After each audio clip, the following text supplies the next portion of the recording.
Okay, welcome Fam is back, inclusive. fam, for another episode of the Black Woman Be Whole podcast. It's your girl Kim here with Ednesha and Marquia. And today's topic, we want to talk about is self-care. And this segment is entitled Self-Care is a Verb. So, Marquia, what does self-care being a verb mean to you? Self-care is something that you have to actively choose to do, right? Everyone talks about like, oh, I'm going to take a bubble bath or like all of these like, fun and fluffy things, but self-care is so much more than just the cool pampering shit, right? Sometimes you have to go see a therapist. Sometimes you have to make the choice to make sure that you make healthy meal selections for the week, or maybe it's a situation where you have to get up and work out. But at the end of the day, it's something that you choose to do actively to make sure that you are good and take care of self. I love that. I love just get to it. It's an action. And I Yes. think that we like to throw it around, but it's a real action. And for me, like one of my biggest kind of self-care moments is boundaries, right? Around my time and my energy. But I think before we can talk about all of that, we have to go to like what are the messages like we received, in our households around taking care of yourself and what that looked like. And so Well, mhm. I'll just kind of start it off. I'm one of 7 children. So my mom has 7 kids, straight up, one apartment, all of us together. I don't know if my mom ever took care of herself, y'all. I just saw her working outside of the home, and then when she got back in the home, she was working. She was somebody's wife, so like I saw her taking care of my dad. Um, Most of my life, we all lived together with my grandma. So my grandmother was there too. So she probably was tending to her needs as well. So I never even heard of like self care in my household at all. I got to tell you, like, I didn't start hearing about that until I got much older. And even when I got older, I do believe that I felt like it was something that was for white women. I didn't really think it was something that was for black women, right? Because I think for a lot of us, and I'll speak for myself first, I've been conditioned to take care of other people. So nobody talked to me about taking care of myself, right? Because as a sister, and I'm an older sister and a younger sister, but I was taught to take care of my siblings, right? My grandmother was older, I took care of her. Now my parents are older, I take care of them. As soon as I got married, now I got to make my husband plate when we at cookouts. Like I'm always trying, they always got me taking care of someone. Mhm. So I think that that is the real issue here is that as a black woman, there was no message for me around self-care. I had to figure out what that was for myself. And so like I was saying before, for me it became around having boundaries around my time and my energy.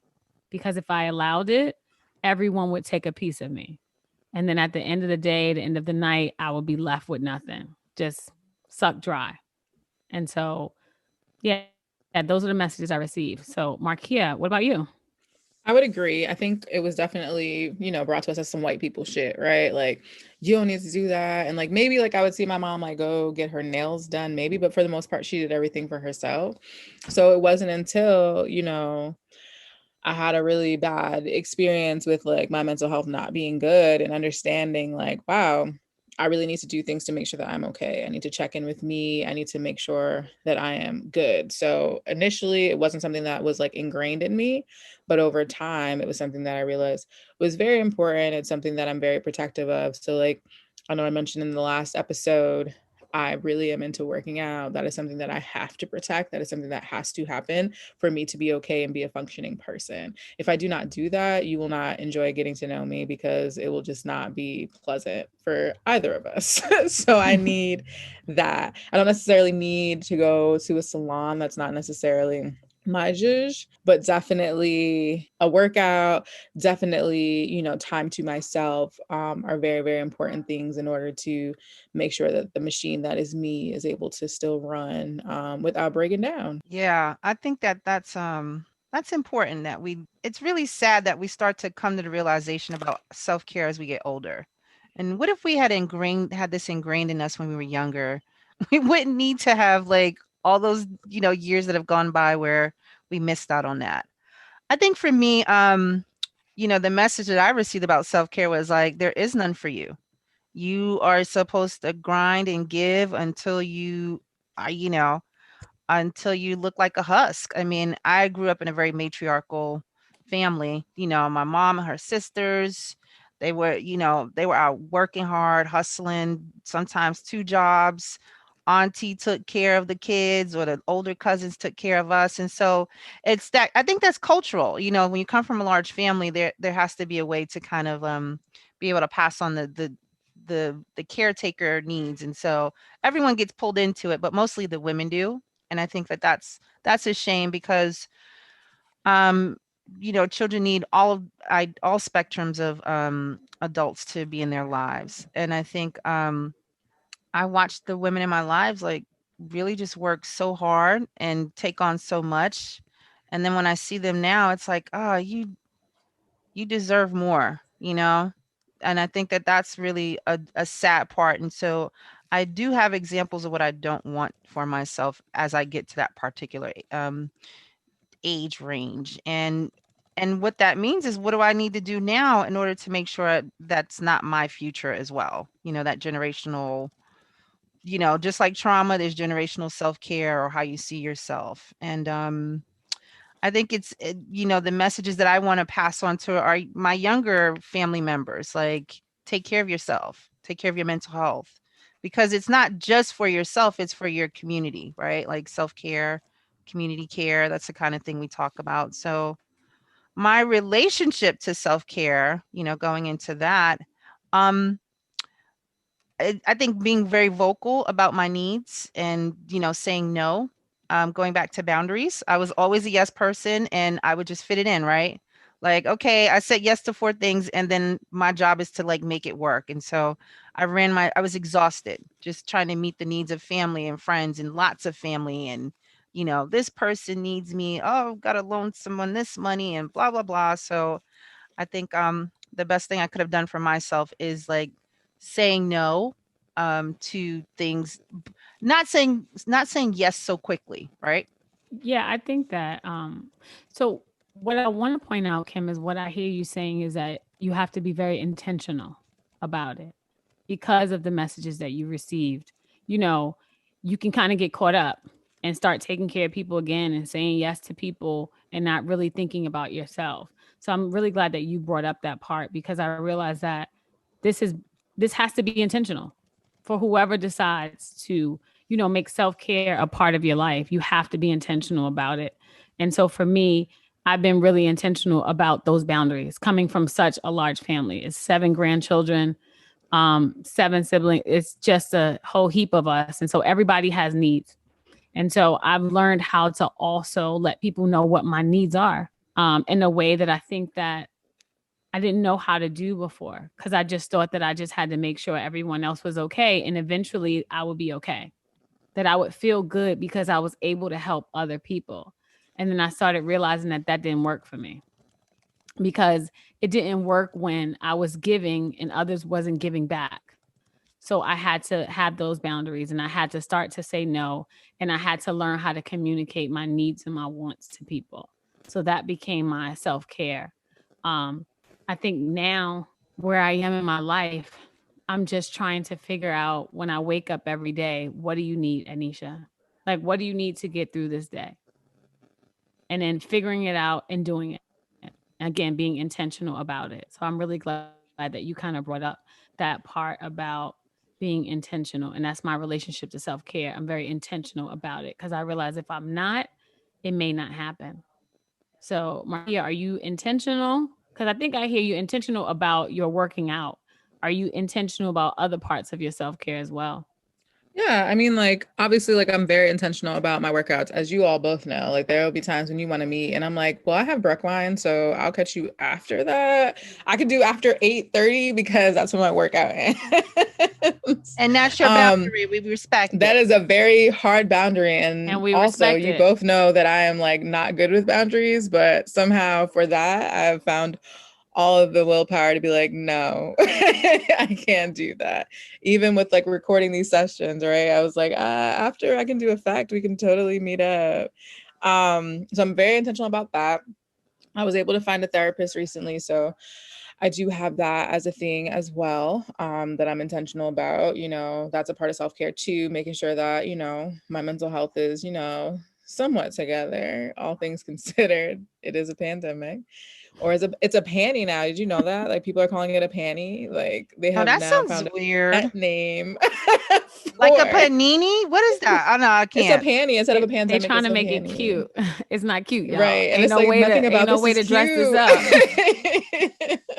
up. So yeah, like, I've definitely been dealing with therapy, also trying to balance out like how many hours a day I'm willing to work and like what that looks like, and not answering the phone if I don't want to talk to people. Like, I'm getting better at that. Like, if I don't want to be bothered, if I don't feel like talking, I'm not going to anymore, because it's just going to annoy me. So why do that? So I've definitely learned to be very protective of the times that I need, to make sure that my mental health is together. So yeah, I'm definitely very intentional about my nose when it comes to interfering with things that make me feel good. The power of no is just, it's amazing. I think when I was younger, I just never had the opportunity to say no. Culturally, like, you don't get to say no if somebody tells you to do something. Like, you still do it even though you don't feel good or right doing it. And it's just like, we learned our boundaries, our relationship with boundaries, from our families. And sometimes we have bad boundaries because of that conditioning. We talk about, the people who condition us, your origin story, the people who raise you. And, it starts with them and what they give to you. And then either you carry it on or you let it go. I think a lot of us are letting things go as we get older, but damn, I wish I had this in, like, when I was a teenager in my 20s, then some of this shit wouldn't have to be so hard. Like, what the hell? Definitely in your 20s. I think I'm fortunate now to be in my 30s. I'm not mid 30s yet, but being in my Okay, 30s queen. and having this, like, it helps figure it out. I think, like, when you're in your 20s, it's just such a cluster and no one ever really helps you understand things, right? So even early 30s, we need it too. So, like, this is a good thing to have this conversation and let Black women know it's okay. Like, you don't have to be your mom or your grandma or these other people in your life and just feel like you can't take a minute to yourself. Like, you need you too, girl. Yeah, I think It's funny. You were talking about when you were younger. I think that traditionally in Black households, as a kid, you don't get to have an opinion. Like, you don't get to have a voice at all. You are just there, and if you're told to do something, you are supposed to just say yes, and you're supposed to just do it. So I think about why this wasn't a part of our lives, saying no and having boundaries, because it feels like it's not part of the Black experience. Now, I'm not saying that is all Black households, but I would say most of them, you get your butt beat if you don't do what you are told to do. There is no saying, no, I don't want to do that. There's no having an opinion around what is best for you. And so now you have these kids grow up to be adults who don't have a voice in their own lives, in their own, right? They just feel like they just have to kind of go with the flow and say yes. And so we have to start this very early. The 6-year-old, we have to let them have an opinion. We have to ask them questions and make less statements. Hey, do you want to do this? What are the options? Give them options. And these are something that for me, I didn't have. And I think that my parents are great parents, but that's what they were taught. That's how they were taught. They were from the South. And that's just what it was. They told me to do something, I better do it. I didn't get to have an opinion. Now I tried. I'm not gonna lie. I was that kid and was like, so why does it have to go like this? But I was also that kid that got they butt beat. So you learn after a while not to kind of have that opinion. So I think that has stayed with a lot of us, throughout the years. But I yeah. think that that's a good point that you bring up, though, right? About the whole, like, when people talk about your inner child, this is the part that they're talking about, right? Like, you have to heal that piece, because an adult, when you show up for yourself, and I'm not trying to take your job, Ednesha, but I have learned that when you don't have that ingrained in That's you, right, girl. You go to therapy. yes. So I learned, I pay attention.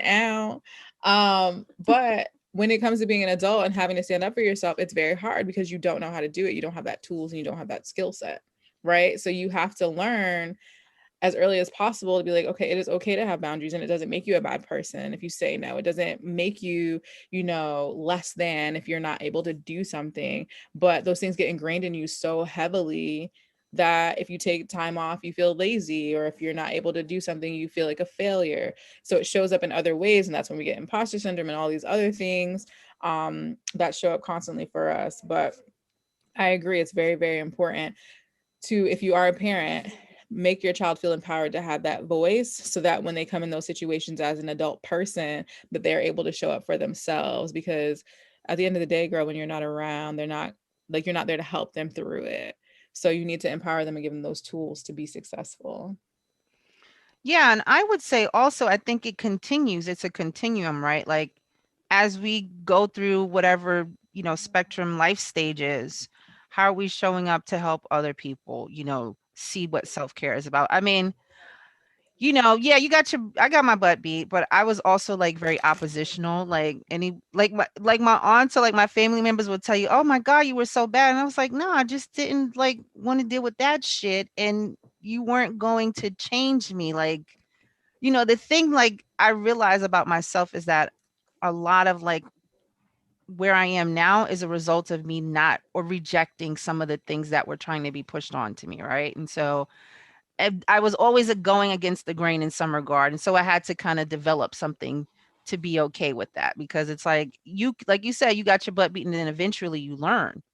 That's just like conditioning. Like, okay, if this happens, then this will happen, so I'm not going to do that anymore, and I'm going to shift my behavior or my words to this particular thing. And so I think it's very important that we understand how do we help other people see that, even our older generation, because they still are important people to the community, especially to like, older kids and older people. And so, they always say you can't teach an old dog new tricks, but I think it's important for us to help the older people to understand that while you're here, like you still have an obligation to maybe change some things to help your kids or your other family members see that mental health can be important as well, you know. I think a lot of my work with women in therapy is around boundaries. I mean, that's probably like one of the things that I work on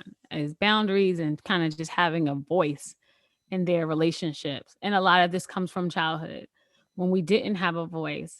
And then it seems like when we turn a certain age, everyone expects us to then have a voice. But you never taught me how to have one. But the expectation is that I have one. That's And so I think that wild, right? that's really interesting. So people come to my office and they're in their 30s maybe, and they don't understand why they don't have that voice. And I'm like, oh, because you were never taught to have it. You don't even know what it really looks like. And so we have to really do that work. And it takes so much time. But what I'm grateful for is that people are realizing, especially Black people, like, oh, I can go to therapy. It doesn't mean that I'm crazy, right? Like, let's get that out like right now. Therapy has nothing to do with being crazy. Like, all I'm saying is that I am willing to sit with someone and talk about my thoughts, my feelings, and my behaviors and how they impact me. That's it. That's it. I have people who come see me every week and we just talk about what's going on in their lives. And they've gotten a chance to say, and we actually role play, right? Because again, that voice, you don't always know how to use it. You don't always know how to communicate your needs. And we go through it. And it's super helpful. And so for me, who before I became a therapist, I was in therapy, I had that and I appreciated it. And I remember like whenever something would go down, and I would say no to my family, I would use my therapist. I'd be like, well, my therapist said that I can't. And they're like, what? What you mean your therapist said? But I didn't know how to have a voice yet. You know understand? Like I didn't want everybody to be mad at me. So I just said, she said it, which she probably did some of it. But like, it was like, I use her until I can use myself. That's what I'm trying to say. Until I can say, I said I don't want to do it. I would say my therapist said that I can't because we working on this, so I can't do this thing. So I'm so grateful that in time I was just able to take accountability because they were my feelings. And if somebody was going to be mad, they would just have to be mad. And I think that Mm. that's that place that we have to get to. It's That's just hard like, to okay, though. no, I got to stand up for myself. I think is that a form of self-care as well though, right? Like teaching your family how to respect your boundaries. Is that considered a form of self-care? Mm. Because I mean, if that Hell is the yeah. case, right, we're teaching old dogs new tricks. It's really hard because I have, my dad is over 60. So there'll be things like he's trying. Daddy definitely is trying. Okay, But Pop how Pop. do you, but you know what I mean? Like, how do you say, so, okay, dad, I did not like this. I want you to do this because I'm a firstborn. So, like, to what Ednesha was saying, like, don't get too spicy. Like, don't jump out the window too far because it might not go well for you. So, as a 33-year-old adult, right, how do I say and feel comfortable? Hey, I don't like this because little me is like, no, girl, don't do it because it may not go the way you want it to. So I think that that's a thing that we also have to remember too, is prioritizing that you have to teach your parents. You're an adult now, right? And they have to, I mean, again, don't take this information as you see fit. Do not go up in your mama house and talk crazy and say, we told you to do that. You're not going to get no whipping though. Come on. We need a We're not disclaimer getting over whippings here. anymore. You might not get a You whooping, but you might get a shoe you thrown might at catch the you. fade. You Ooh. might catch a real quick fade. You might get a shoe thrown at you. Stop playing. Graham got that left hook ready. So we're not saying go, run up, get done up. I'm not suggesting that at all. But what I am suggesting is being able to find a space where you can say, I don't like this and it makes me uncomfortable. And, if this continues, maybe I can engage with you in this way moving forward. Just a thought and a suggestion. Again, if you run up and get done up, that is your business. I like that though, because I think about, I'm number 4 of the 7, right? So I'm right smack dab in the middle. And so my older siblings, I had to let them know that we're not little kids anymore, right? Like you're older than me, but like you being 6 years is not really a big deal now that we all grown, right? And so how do you guys see me in this new light? Like I got to let you know who I am today and that you have to treat me accordingly, right? And like what is that like when the relationship has to change and the role that I play in the family changes now. So you have to treat me differently. So I remember trying to have those conversations with my oldest brother. He's like 8 years older than me, 9 years, something like that. But it was like, it had to get done because you just can't treat me like little Ednesha anymore, right? Like, nah, I'm a full grown adult. I take care of myself, all of the things. And it was really hard for him at first. But I have to say, the same condition, we talk about conditioning. You have to condition someone sometimes of how to treat you. Like, because if I didn't say anything, he would still be the same person he was. And I'm gonna tell you what he is. He's short with people. Like he just super short. Like he'll just end a phone call, y'all just hang up. I'm mid-sentence. He just hang up. And don't say Like, nothing else about damn, it. Don't think skip that he it. was being rude. I had to let him know. I was like, yo, that's rude. That hurts my feelings when you do that. He was like, really? But he would have never known if I didn't tell him. So that's the whole point, that we do have to speak up and we can't expect people to read our minds. Mind reading don't work, right? Like we can't expect people to know that we don't like their behaviors. We have to tell them. And again, all of this is a part of self-care. Forget about the massages and the spas and the mani and pedis. Excuse my language. That shit is not self-care. That's putting a band-aid on a bullet wound. That's all that is. And we ain't about that in 2020, 2021. I ain't putting no more band-aids on bullet wounds. Okay. Say it with your Quote chest. there for real. Quote it. Quota. Put it on a t-shirt. No, I think that and self-care is really also about just honoring like your emotions, right? Like we talk about that. And I think when you realize how people see you, you've changed, but others don't because they haven't been on that journey with you. And so you have to, like you said, you have to tell them who you are. I got to reintroduce myself to you because I'm not Kim who was doing some wild, risky shit. Like, okay, yeah, there's a little bit of that in me because that doesn't go away. But like who I was in my 20s is definitely not who I am in my 40s. You said it. Hold up. If y'all could see Kim's face right now, where she was about to say 40s, and then she like paused it, and then she said, "Fuck it, I'm gonna say it." I gave a Kyle like, Kim, hi there. now that you Little said single. that, me and you went to college together, so now they know I'm in my 40s too. What, you didn't out it everybody? You Listen, just hit me with we my caught. goal is Come to out the be bushes, Angela Ednesha. We Bassett. caught. Good looks. Like, what's up, 60 looking like Angela? I got to work on that, though, because I got to drink more water. But I think also there's something to be said for with self-care, preparing yourself for everyone not being accepting of you saying what you said, right? Mhm. Like, you got to be on your knee leaks. I said what I said.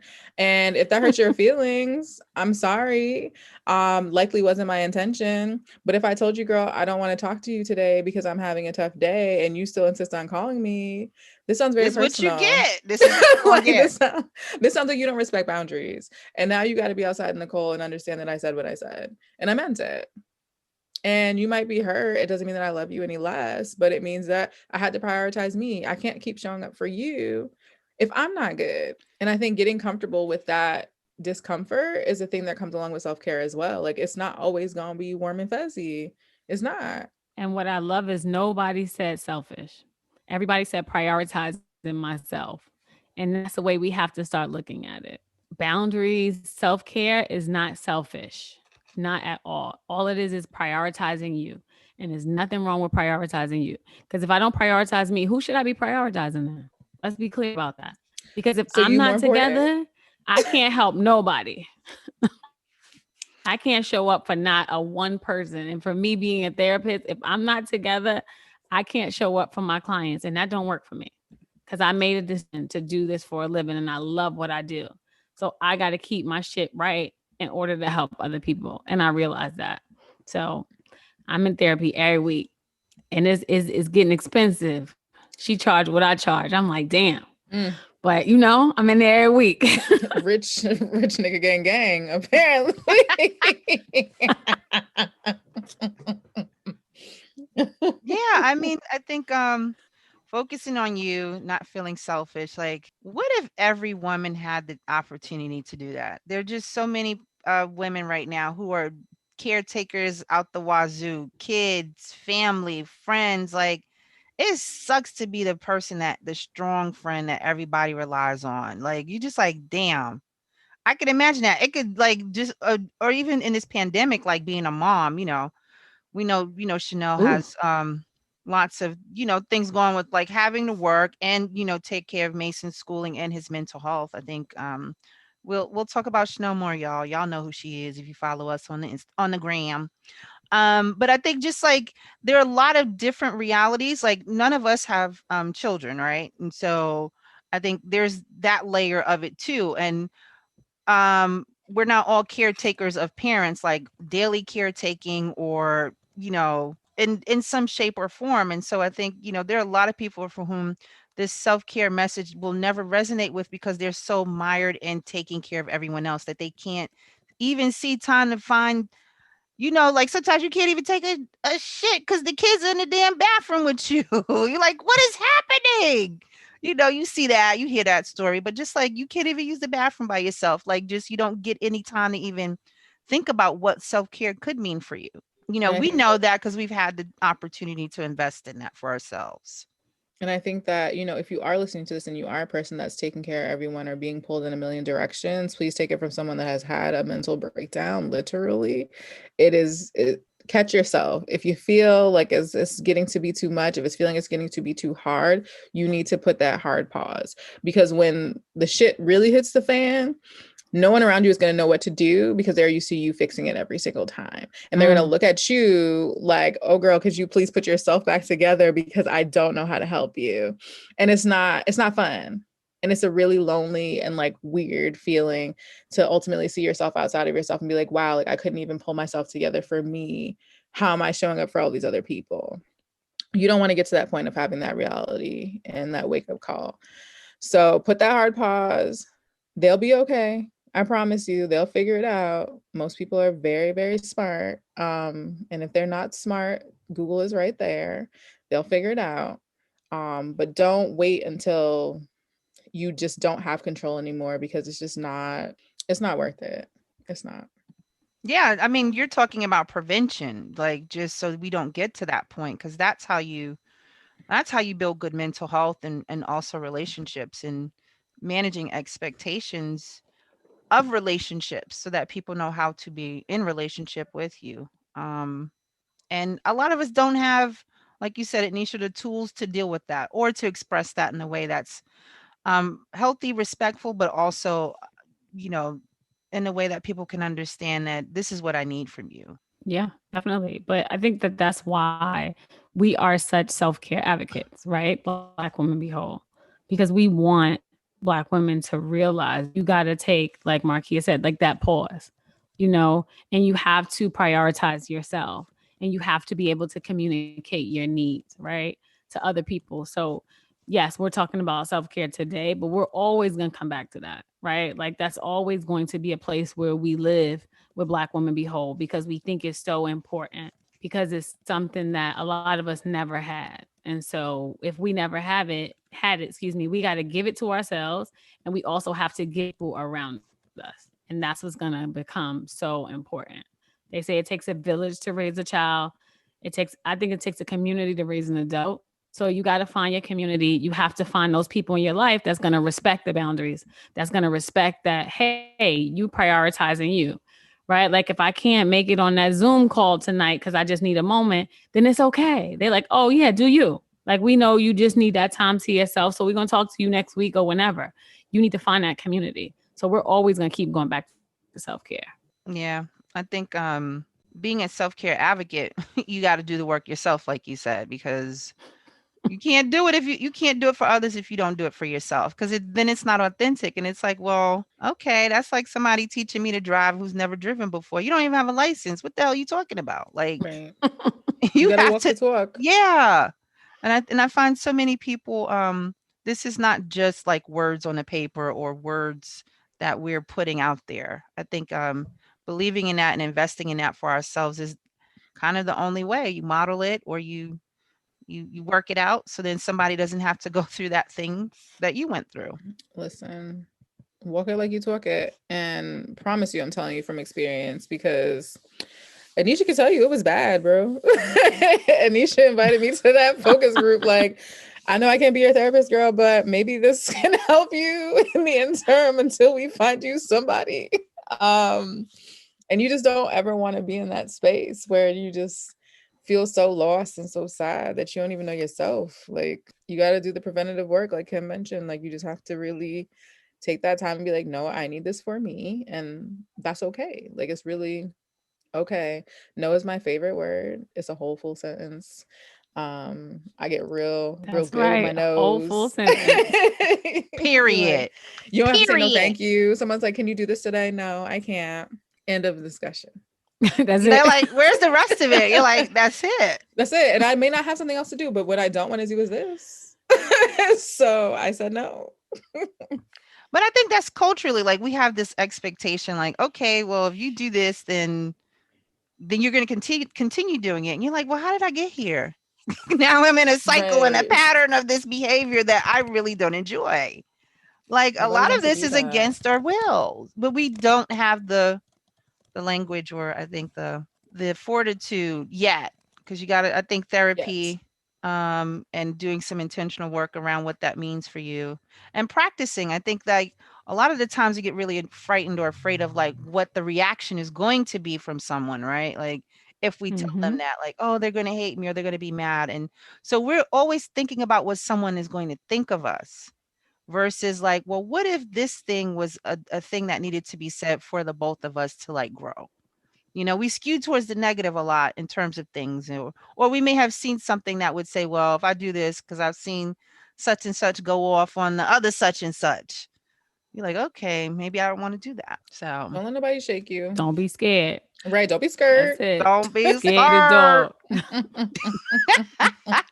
I love that. I love that we're going to continue to talk about self-care. We're going to definitely get into some other aspects of self-care. Like this is very empowering, but then we got to, examine we're the wrong people, when we're people wronging other people and acknowledging our villainy, because we can be bad too. It's not all Isn't I that don't think we ain't funny? noticed When them crickets on self-care goes Tuesdays. wrong. Right. When keeping it real. When keeping it real wrong. Self-care goes wrong. You like, And don't huh? think we ain't noticed y'all be real quiet on Truthful Tuesday now. Okay, those numbers are low, low, low. We be like, let's do the work, and y'all be like, not today. Y'all be like, no, it's a complete sentence. And that's okay. We get it. We all got work to do, and the evolution of this is, you know, it's going to take some time. Well, ladies, I love that we talked about this today. Let's wrap this up, right? Like, let's go on with the get on and do what we got to do, because self-care is a verb. It's And it is a intentional. Sunday. It is a Sunday. I have do not done my something. workout We yet. are working. Go ahead. You know, we're gonna get it right. So let's wrap up segment 3, episode 3, because I think Wow. we can go on and do what we need to do. Well, as always, I look forward we to tell chatting them with every y'all. week or every 2 weeks. We're gonna give y'all some real black girl shit. Hey, We real black out. girl shit. We'll see you soon. Real black girl shit. Thank you so much for listening to the Black Women Be Whole podcast. If you want to keep up with all things Black Women Be Whole, you can follow us on Instagram at Black Women Be Whole. You can find us on Facebook at Black Women Be Whole. And check out our website where you can find out more about what we're doing. If we're having workshops, you can check out our cool merch and just keep up with what's going on. We hope to see you there soon.